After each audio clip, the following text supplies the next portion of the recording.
Cool. Well, Don, I really dig your story. You know, being an artificial intelligence and being an attorney and all of these aspects that are a part of who you are. So I appreciate you taking a minute out. And I'd like to begin our conversation with, 4.5 years ago or so, we were dealing with this pandemic and how are we going to get through it? There were so many changes that were happening. How much of living through that time period has affected the way that you do work today? Um, the sorry, but a part of your broadcast got cut off. Oh, Just yeah, let's try it let's again. yeah, let's start at the top. Don, it's great to meet you. Thank you for taking a minute out. Very happy to be here. Thank you, Yes. Joe. Yeah, absolutely. So let's begin our journey into your work by asking you this. The pandemic was quite a thing 4.5 years ago or so, and it changed so many things for all of us. How did you survive that time period, and how has it influenced the way that you still do things today? Um, I think it was a definite pivotal moment, not just for me, but for pretty much everyone around the world. Um, I I think decided to focus more on myself. I think and sort of I think maybe I'd put my dreams aside. I don't know. I don't know. I just had more time to think. Yeah. And coming out of it, I had decided, drinking wasn't a big deal for me anymore. I think I was moving away from that, and just getting into shape was more of a focus. And I'm just sort of pursuing my idea of what I would see, what my life would be like. And it caused a little disruption because I was not happy in the place I was. Yeah. But right now, looking back, obviously it was one of the better decisions I made, and very happy that I did. Yeah. So let's get into your work that you do on a daily basis. I'm going to put you in front of a bunch of grade school kids, third graders. It's career day.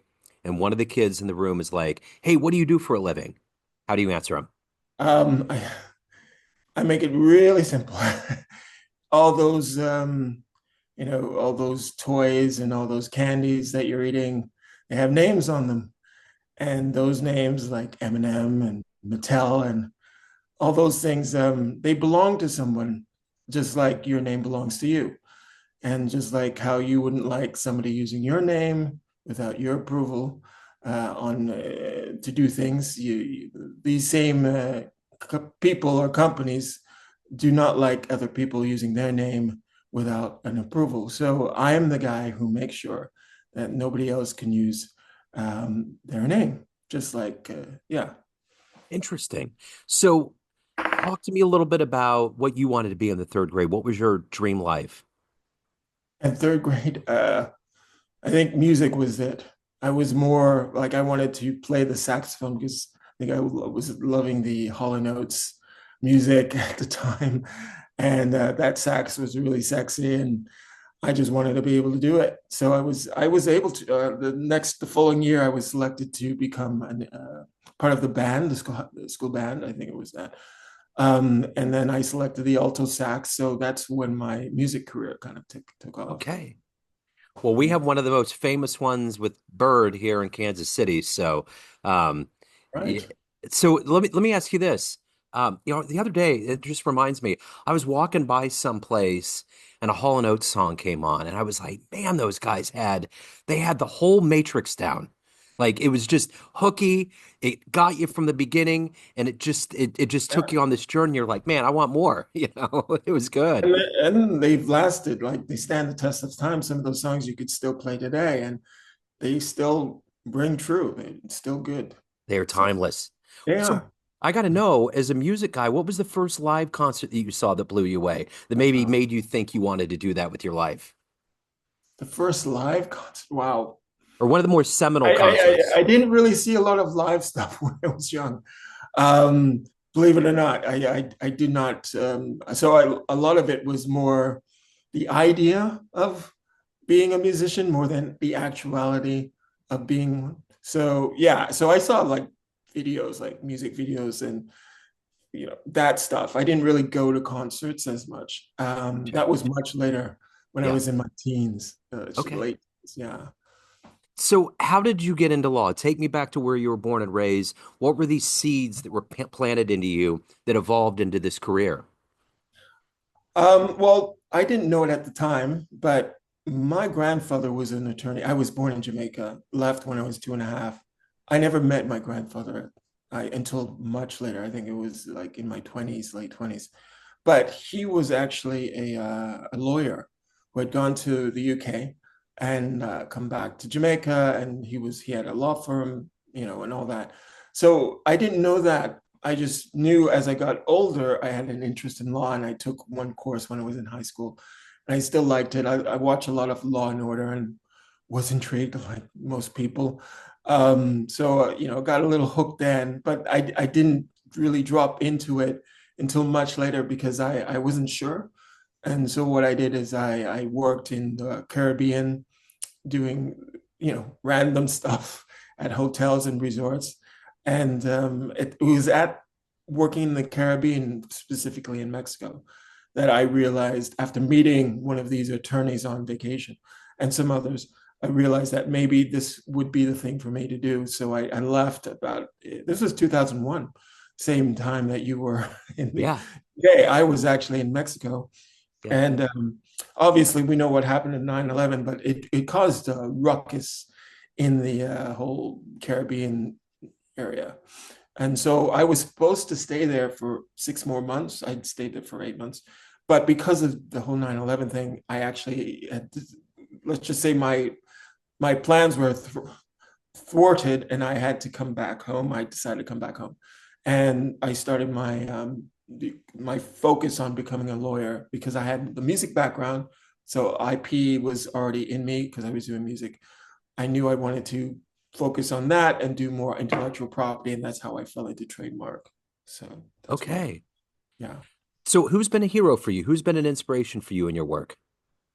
Um, it's a good.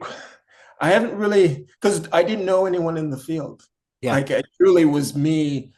Like I'd say it would be my grandfather, but I never knew him yeah. until much later. So it was really me like doing a pioneering thing because I had nobody in the family who I'd known had done it, and I didn't know anyone personally who had done it. So I literally was like the pioneer going for something and seeing if it would happen for me.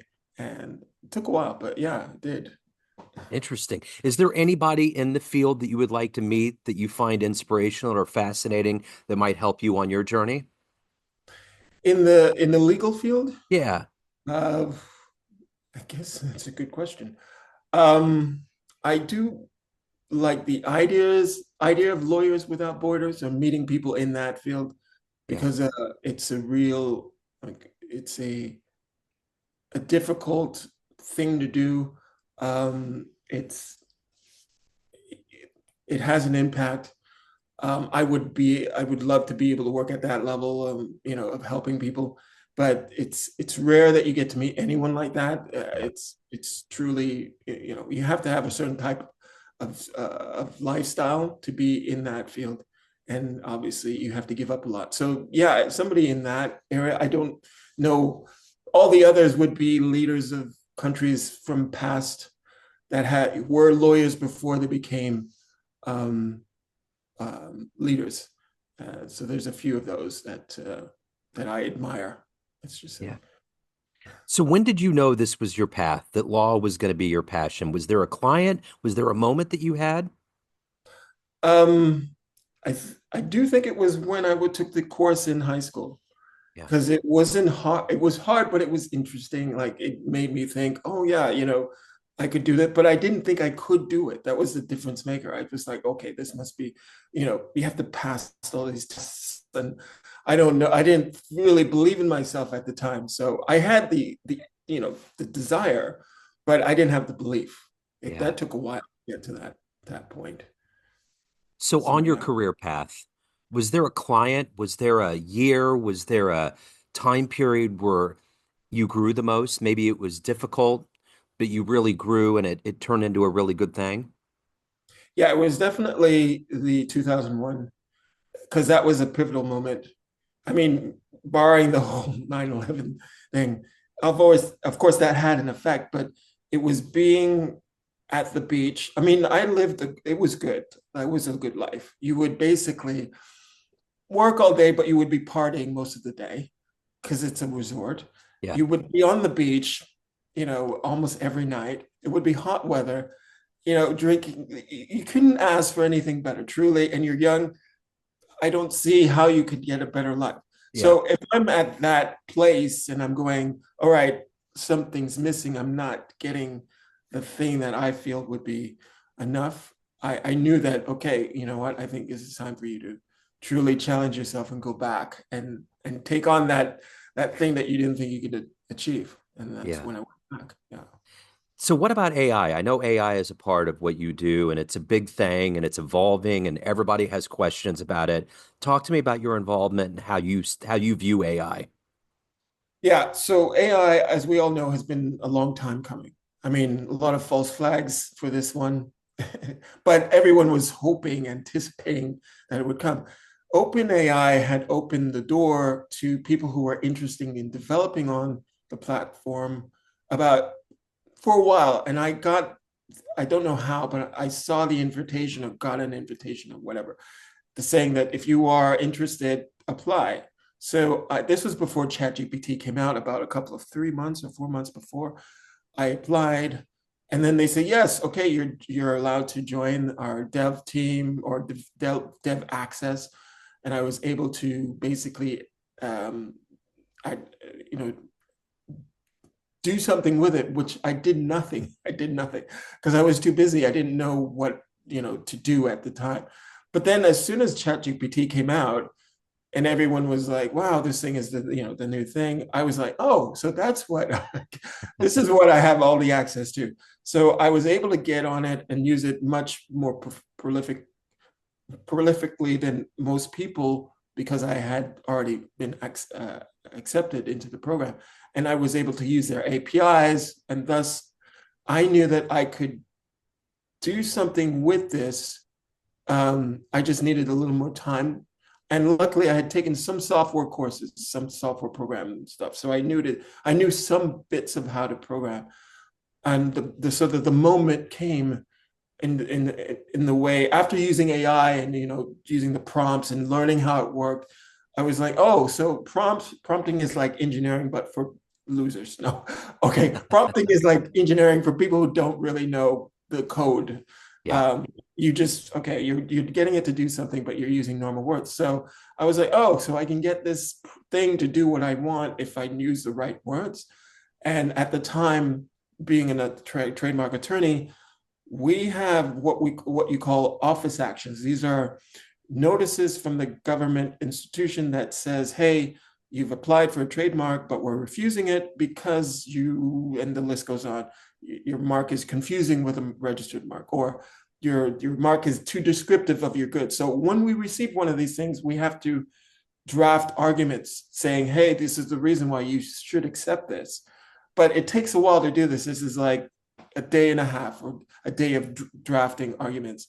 And I was getting a lot of these because I was working with another firm who only wanted me to do that. So after years of doing this, I got pretty good. But even as good as I couldn't sort of reduce my time significantly, even though I had templates. It would still take about a day, to do this. So I was like, you know what? I think I think I can do something better. And AI was the key. And I was working on something for 3 months, and I finally got it to draft some arguments for me in the way I want, in the format I want, without hallucinations. And you know what they are? I don't know if I think you know what they are. It's when the AI will fake like say it will make up case law that doesn't exist. All these things. I had to address all that.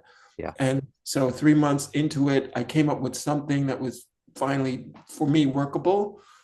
And then I used that for about a year just for myself to improve it. Yeah. And you send in the arguments to see if the government institution would accept. This is the USPTO. This is the American government that deals with trademarks. So I would send the drafts that were made by the AI to see if that would be accepted, and they did. I was getting an acceptance rate that was as good as my own. But the killer part was that it took only 5 minutes for the AI to, Yeah. as soon as you put in the form, it would take 5 minutes and it would draft it. And that is a huge savings of times. Absolutely. Are you worried about AI getting nefarious and weird and destructive? Is that anywhere on your radar? Um, I'm not worried about it. I think it's it's a tool that will be used in a way that, whatever anyone has, whoever has access to it will use it. Meaning you'll have strange AIs doing strange things, and you have a closed off, very controlled AI doing things that most people would probably accept. And that's going to be the case moving forward because, well, you can't stop people from creating their own now. I Yeah. mean, literally, it's going to be cheap. So I think the idea is that with as things progress, kind of like the early internet, you had all kinds of weird stuff, and you still do, but Yep. it's much less, right? True. Yeah, so it's going to be like that with AI. That's so well put because that's my thing about it because I've seen things that have capsized and gotten very strange. But it's just the way that the internet was. I mean, when the internet in the beginning was happening, it was tame, and then you get these deep fakes and all these things that just, I mean, it's anytime human beings mingle with things, there's always that chance that it can get Yeah, into a realm that's sketchy for sure. yeah. Um, so let me ask you this. What is the motivation for you every day to wake up to do this work that you do? And then to also evolve as a human being. What is that energy level every day? I think I learned something in that before the pandemic, there was this focus on a goal, like a goal of future, like a thing to achieve. But after achieving a lot of goals, quote unquote, I learned that that's kind of not the way I want to live or should be living.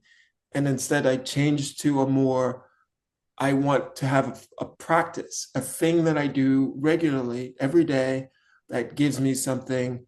And through that practice, whatever comes from it is a benefit. It's sort of like, I know it's not the best thing to sort of associate it with. It's sort of like I do my workout in the morning, I eat well, and as long as I do that regularly, good things come from that. It's sort of like it's not fun, but the results over time are clear.